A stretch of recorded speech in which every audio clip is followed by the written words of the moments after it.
நான் மறுபடியும் ஒரு அருமையான வேகன்சி பத்தி தான் சொல்ல வந்திருக்கேன். ஸ்டாஃப் செலக்ஷன் கமிஷன்ல இருந்து 6300 வேகன்சிஸ் வந்து அனௌன்ஸ் பண்ணியிருக்காங்க. நம்ம நர்சிங் ஆஃபீஸருக்கு மட்டும் கிட்டத்தட்ட 107 வேகன்சிஸ் வந்து நர்சிங் ஆஃபீஸருக்கும், அதே ரிலேட்டடா பாராமெடிக்கல் கோர்சஸ்க்கு கிட்டத்தட்ட 50 அபவ் வேகன்சிஸும் அனௌன்ஸ் பண்ணியிருக்காங்க. வாங்க அந்த வேகன்சி எல்லாம் என்னென்னு பார்க்கலாம்.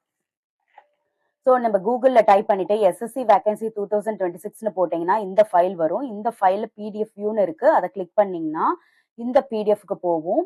இதோட வேகன்சியோட வெப்சைட் அட்ரஸ் வந்து இதுதான். எல்லா இன்ஃபர்மேஷனும் இந்த வெப்சைட்ல இருந்து தான் நம்மளுக்கு கிடைக்கும். ஸோ இதை வந்து எல்லாரும் லாகின் பண்ணி வச்சுங்க. எக்ஸாமோட ஆன்லைன் அப்ளிகேஷன் இப்போ ஓப்பன்ல தான் இருக்கு. 13th ஏப்ரல் 2026ல இருந்து ஓப்பன் ஆயிருக்கு. இதோட லாஸ்ட் டே டு அப்ளை வந்து 4th மே 2026. ஸோ அதுக்குள்ள போய் இந்த ஆன்லைன் அப்ளிகேஷனை கம்ப்ளீட் பண்ணிருங்க. கரெக்ஷன் விண்டோக்கானது வந்து நீங்க 5th அப்ளை பண்ணி முடிச்ச உடனே 11 to 13 வந்து ஓப்பனா இருக்கும்.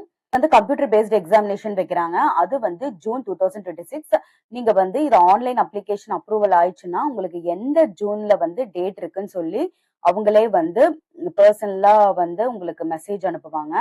அதே மாதிரி இந்த ssc.government.in இந்த வெப்சைட்லயும் நீங்க செக் பண்ணிக்கலாம். ஸோ இவங்க டால் ஃப்ரீ நம்பர் கொடுத்துருக்காங்க. என்ன உங்க டவுட்ஸ்னாலும் டவுட்ஸை வந்து கிளியர் பண்ணிக்கலாம்.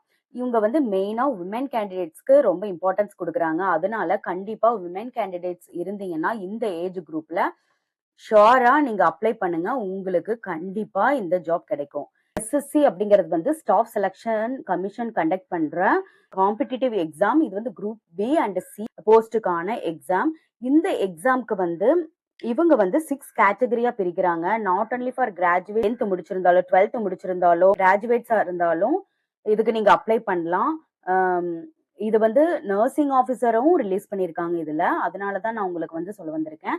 கண்டிப்பா உங்களுக்கு தெரிஞ்ச எந்த மெம்பர்ஸ் ஆச்சும் 18 to 30 இயர்ஸ் ஏஜ் குரூப்ல இருந்து உங்களுக்கு தெரிஞ்சவங்க இருந்தா கண்டிப்பா இந்த சென்ட்ரல் கவர்மெண்ட் போஸ்டிங்க்கு வந்து அப்ளை பண்ண சொல்லுங்க. இது 10th ஸ்டாண்டர்ட் கம்ப்ளீட் பண்ணியிருந்தாவே போதும்.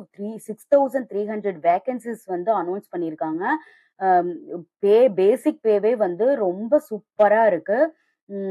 ஸ்டார்டிங்கே வந்து 30,000 எபோவ் தான் 10th ஸ்டாண்டர்ட் முடிச்சவங்க அந்த எக்ஸாமை கிளியர் பண்ணாவே. ஸோ இந்த எக்ஸலண்ட் ஆப்பர்ச்சுனிட்டியை மிஸ் பண்ண வேண்டாம். இந்த வெப்சைட் அட்ரஸ் வந்து நீங்க கிளிக் பண்ணீங்கன்னா உங்களுக்கு எந்த மாதிரி ஜாப் வேணும், அதுக்கு என்ன குவாலிஃபிகேஷன், எப்படி பண்ணணுங்கிறத வந்து போஸ்ட் வந்து இங்க கொடுத்துருக்காங்க. இதை கிளிக் பண்ணி ஒவ்வொருத்தரும் எந்த மாதிரி போஸ்ட் வேணுங்கிறத நீங்க பாத்துக்கலாம். அதே மாதிரி நீங்க 1க்கு மேல போஸ்ட் அப்ளை பண்ணாலும் செப்பரேட்டா இந்த செலக்ஷன் போஸ்ட்ல போய் நீங்க தனித்தனியா அப்ளை பண்ணணும். ஃபார்வர்ட்ல வந்து என்னென்ன ஜாப் வேகன்சின்னு காமிக்கிறேன். அதுல வந்து எலிஜிபிலிட்டி கிரைட்டீரியா கொடுத்துருப்பாங்க, எந்த ஏஜ் குரூப்னு. அந்த ஏஜ் குரூப்ல இருக்கிறவங்க இந்த இயர்க்குள்ள வர்றீங்களான்னு மட்டும் செக் பண்ணிக்கங்க. ஸோ இந்த ஏஜ் குரூப் எதை வச்சு கன்ஃபார்ம் பண்ணுவாங்கன்னா உங்களோட மெட்ரிகுலேஷன் இல்லை ஹையர் செகண்டரி சர்டிஃபிகேட்டை வச்சு தான் செக் பண்ணுவாங்க. ஸோ கண்டிப்பா அதை வந்து கரெக்டா வச்சுக்கோங்க. ஸோ இவங்க வந்து எஸ்சி எஸ்டி ஓபி பிடபிள்யூபிடி ஸ்டூடெண்ட்ஸ்க்கு வந்து ஏஜ் ரிலாக்ஸேஷன் கொடுத்துருக்காங்க. ஸோ அந்த ஏஜ் ரிலாக்ஸேஷனையும் செக் பண்ணிக்கோங்க. கர்நாடகா ஆகட்டும், கேரளா ஆகட்டும், நார்த் சைடு ஆகட்டும், எல்லாத்துக்குமே எக்ஸாமினேஷன் சென்டர்ஸ் கொடுத்துருக்காங்க. நம்மளோட தமிழ்நாடு சைட்ல வந்து சென்னை, கோயம்புத்தூர், மதுரை, சேலம், திருச்சிராப்பள்ளி, திருநெல்வேலி, வேலூர், கிருஷ்ணகிரி, தேனி, இது எல்லாமே எக்ஸாம் சென்டரா கொடுத்துருக்காங்க. நீங்க அப்ளை பண்ணோன்னா இந்த சென்டரை வந்து கிளிக் பண்ணீங்கன்னா சென்டர் வந்து சூஸ் பண்ணிட்டீங்கன்னா இந்த சென்டர் எங்க நடக்குதுங்கிற அந்த அப்டேட்டை வந்து உங்களுக்கு மெயிலோவோ இல்லை வாட்ஸ்அப்போவோ உங்களுக்கு சென்ட் பண்ணுவாங்க. Computer based examination. ஸோ டோட்டலா 200 மார்க்ஸ்க்கு வைக்கிறாங்க. இந்த 4 கேட்டகரியில தான் எக்ஸாம் வைக்கிறாங்க. நர்சிங் ஸ்டூடெண்ட்ஸ்க்குன்னு தனியா நர்ஸ் ரிலேட்டடா கொஸ்டின்ஸ் இல்லை. இந்த ஜென்ரல் இன்டெலிஜென்ஸ் 25 மார்க்ஸ்க்கு 25 கொஸ்டின்ஸ் 50 மார்க்ஸ்க்கு. அப்போ பெர் கொஸ்டின்க்கு 2 மார்க்ஸா 50 மார்க்ஸ்க்கு வைக்கிறாங்க. General awareness, quantitative aptitude, English knowledge. So இந்த ரிலேட்டடா தான் அவங்க கொஸ்டின்ஸ் கேட்பாங்க. 1 hour எக்ஸாம். இப்போ நீங்க ராங்கா ஆன்சர் எழுதிட்டீங்கன்னா 0.5 மார்க்ஸ் வந்து டிடக்ட் பண்ணுவாங்க. இதே ஸ்கிரைப் ஸ்டூடெண்ட்ஸா இருந்ததுன்னா 20 மினிட்ஸ் வந்து எக்ஸ்ட்ரா கொடுக்குறாங்க. ஸோ இதுலயே வந்து அவங்க மெட்ரிகுலேஷன் லெவல்ல தான் இருக்கும். நம்ம என்ன 10th அண்ட் 12த்ல படிச்சோமோ, அந்த சப்ஜெக்ட் வைஸ் தான் இவங்க வந்து குடுத்துருக்காங்க. ஸோ ஜெனரல் இன்டெலிஜென்ஸ்ல எந்த மாரி கொஸ்டின்ஸ்லாம் கேட்பாங்க, ஜெனரல் அவேர்னஸ்ல எந்த மாரி கொஸ்டின்ஸ்லாம் கேட்பாங்க, குவான்டிடேட்டிவ் ஆப்டிட்யூட்ல என்ன மாரி tables, graphs, mensuration, times and distance இது எல்லாமே நம்ம 10th ஸ்டாண்டர்ட்லயும், 12th ஸ்டாண்டர்ட்லயும் படிச்சிருக்கோம். அந்த ரிலேட்டட் சிலபஸ் தான் கேட்குறாங்க. English language, vocabulary, grammar. So இந்த ஏரியால நீங்க தரவாயிட்டாவே இந்த கொஸ்டின்ஸ் எல்லாம் ஈஸியா அட்டெண்ட் பண்ணிரலாம். யூஆர் ஸ்டூடெண்ட்ஸா இருந்தீங்கன்னா 30% கீழ இருந்தீங்கன்னா, ஓபிசி 25% கீழ இருந்தீங்கன்னா, அதர் கேட்டகரிஸ் 20% கீழ இருந்தீங்கன்னா, டிஸ்குவாலிஃபைட் ஆயிருவாங்க. ஸோ இதுக்கு மேல இருக்கிறவங்களுக்கு கண்டிப்பா கன்சிடரேஷன் பண்ணுவாங்க. மால் பிராக்டிஸ் நம்ம பண்ண மாட்டோம். பண்ணா அதுக்கு வந்து என்னென்ன பெனால்டி அப்படிங்கிற டீடைல்ஸும் இவங்க குடுத்துருக்காங்க டீடைல்டா.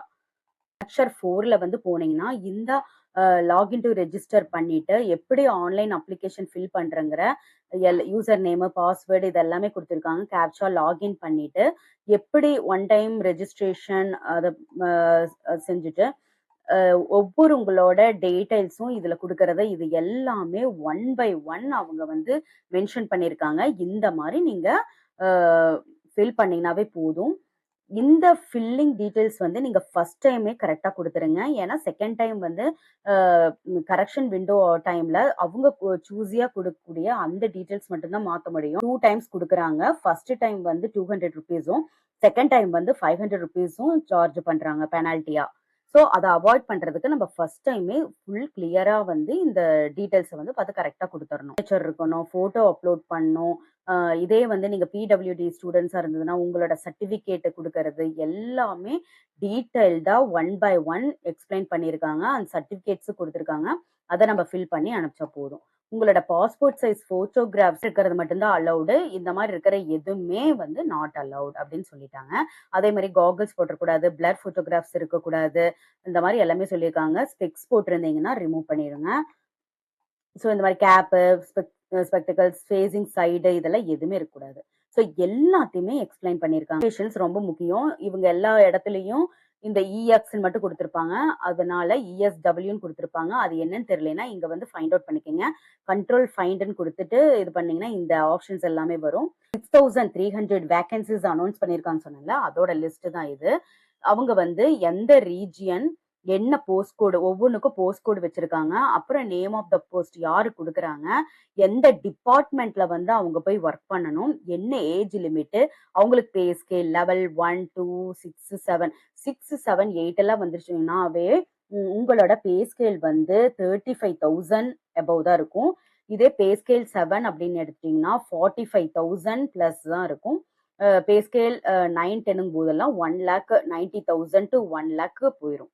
எஸ்சி, ஓபிசி இந்த மாரி எந்தெந்த கேண்டிடேட்ஸ்க்கு என்னென்ன சீட் ரிசர்வ் பண்ணியிருக்காங்கன்னு சொல்லி அந்த டீட்டெயில்ஸ் குடுத்துருக்காங்க. இந்த பிடிஎஃப் நான் டெலகிராம் சேனல்ல போடுறேன். இந்த யூடியூப் வீடியோ வந்து ஷேர் பண்ணுங்க. நம்ம யூஸ்ஃபுல் ஆகலைனாலும் மத்தவங்களுக்கு நம்ம வந்து இந்த வீடியோ ஷேர் பண்றதுனால அவங்க பெனிஃபிட் ஆவாங்க. இங்க ஜிஎன்எம் இருக்கலாம், பிஎஸ்சியா இருக்கலாம், எம்எஸ்சியா இருக்கலாம், பிபிபிஎஸ் இருக்கலாம், எல்லாருமே அப்ளை பண்ணலாம். நம்ம எய்ம்ஸ், ஜிப்மர் மட்டும் எப்பவுமே வந்து சென்ட்ரல் கவர்மெண்ட் போஸ்டிங் அன்னைக்கு கூட வருது. இதுவும் நல்ல ஒரு பே ஸ்கேல் உள்ள நிறைய அலவன்சஸ் குடுக்கக்கூடிய சென்ட்ரல் கவர்மெண்ட் போஸ்டிங். கண்டிப்பா வந்து இந்த எக்ஸலண்டான ஆப்பர்ச்சுனிட்டிய யூஸ் பண்ணிக்கிங்க. உங்களோட ஃப்ரெண்ட்ஸுக்கும் இந்த யூடியூப் வீடியோஸ் ஷேர் பண்ணுங்க. நான் போடக்கூடிய ஒவ்வொரு வீடியோவும் உங்களுக்கு பெனிஃபிட் ஆகணுங்கிறது மட்டும் தான் என்னோட ஆசையா நான் பண்ணிட்டு இருக்கேன். ஸோ ஃப்ரெண்ட்ஸுக்கும் ஷேர் பண்ணி விடுங்க. Nursing officer 18 to 30 years level 7 pay scale அப்படின்னு பார்த்தீங்கன்னா 90 to 80 to 90,000 ரேஞ்ச் இருக்கும். உங்களுக்கு வந்து 10th பிளஸ் 2 அந்த ஹையர் செகண்டரி நான் ஃபர்ஸ்ட் காமிச்சேன்ல ஜென்ரல் அவேர்னஸ் ஆப்டிடியூட் டெஸ்ட் இந்த லெவல்ல தான் உங்களுக்கு வைப்பாங்க. 107 வேகன்சிஸ் வந்து அனௌன்ஸ் பண்ணிருக்காங்க. இந்த மாதிரி பேராமெடிக்கல் நிறைய எல்லாமே அனௌன்ஸ் பண்ணிருக்காங்க. Ayurvedic pharmacist, lady medical attend, pharmacist நிறைய வேகன்சிஸ் அனௌன்ஸ் பண்ணியிருக்காங்க. ஏஎன்எம் கேண்டிடேட்ஸ்க்கும் அனௌன்ஸ் பண்ணியிருக்காங்க 3 வேகன்சி.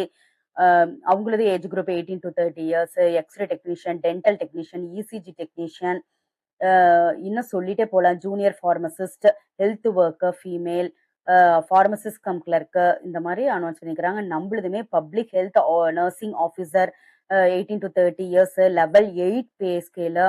இப்போ இவங்களோட எக்ஸாம் பேட்டர்ன் வந்து கிராஜுவேஷன் அண்ட் அபவ் இருக்கும். அடுத்தது வந்து nursing officer level 7 pay scale, 18 to 25 years. So 8 vacancies announce பண்ணியிருக்காங்க. கிட்டத்தட்ட 6,300 வேக்கன்ஸீஸ் அனௌன்ஸ் பண்ணியிருக்காங்க. இந்த எக்ஸலண்ட் ஆப்பர்ச்சுனிட்டிய இந்த இந்த வீடியோ பார்த்த அடுத்த நிமிஷம் போய் அப்ளை பண்ணுங்க. இந்த வேக்கன்ஸீஸ்லாம் நெறைய பேர்த்துக்கு அவேர்னஸ் இருக்காது. அதனால வந்து நம்ம போய் அப்ளை பண்ணோம்னா, நம்மளுக்கு கிடைக்கிறக்கு அதிக சான்ஸ் இருக்கு. நீங்க பண்ணக்கூடியது என்ன, இந்த எக்ஸாம் டேட்க்குள்ள இந்த ரிலேட்டடா கொஸ்டின்ஸ் எல்லாத்தையுமே நீங்க ப்ரிப்பேர் ஆகணும். அம் அவ்வளவுதான். ஸோ இந்த ஆப்பர்ச்சுனிட்டிய யூஸ் பண்ணிட்டு ஃபுல்லா யுட்டிலைஸ் பண்ணிக்கங்க. ஸோ டோட்டலா 6,300 வேக்கன்ஸீஸ் வந்து டோட்டலா அனௌன்ஸ் பண்ணியிருக்காங்க. எஸ்எஸ்சி எக்ஸாம் பத்தி ஏதாச்சும் டவுட் இருந்ததுன்னா, இந்த எக்ஸாம் பேட்டர்ன் எப்படி? எப்படிங்கிறத ஆல்ரெடி சொல்லிட்டேன். எக்ஸாம்க்கு எப்படி ப்ரிப்பேர் பண்றது? எக்ஸாம் ஸ்ட்ராட்டஜி பத்தி உங்களுக்கு தெரியும்னா, எனக்கு எக்ஸாம்னு கமெண்ட் பண்ணுங்க. நான் திரும்ப திரும்ப சொல்றேன். இந்த அ இந்த வேக்கன்ஸீஸ் எல்லாம் வந்து நான் ரொம்ப சர்ச் பண்ணி தான் எடுத்திருக்கேன். அதுவும் உங்களுக்கு பெனிஃபிட் ஆகணுங்கிறதுக்காக கண்டிப்பா நீங்க அப்ளை பண்ணலினாலும், உங்களோட கொலீக்ஸ்க்கு கண்டிப்பா இந்த வீடியோவ ஷேர் பண்ணுங்க. அவங்க பெனிஃபிட் ஆகட்டும். நம்ம கண்டிப்பா தமிழ்நாடு ஸ்டூடண்ட்ஸ்க்கு இந்த சென்ட்ரல் கவர்ன்மெண்ட் வேக்கன்சி பத்தி அவ்ளோ அவேர்னஸே இல்ல. ஸோ இந்த ஒரு வீடியோ வந்து உங்க லைஃபையே மாத்தும்னு நான் நம்பிக்கையா இருக்கேன். கண்டிப்பா அந்த நம்பிக்கைய வந்து செயல்படுத்துவோம். தேங்க் யூ ஃபார் வாட்சிங். நல்லதே நடக்கும்.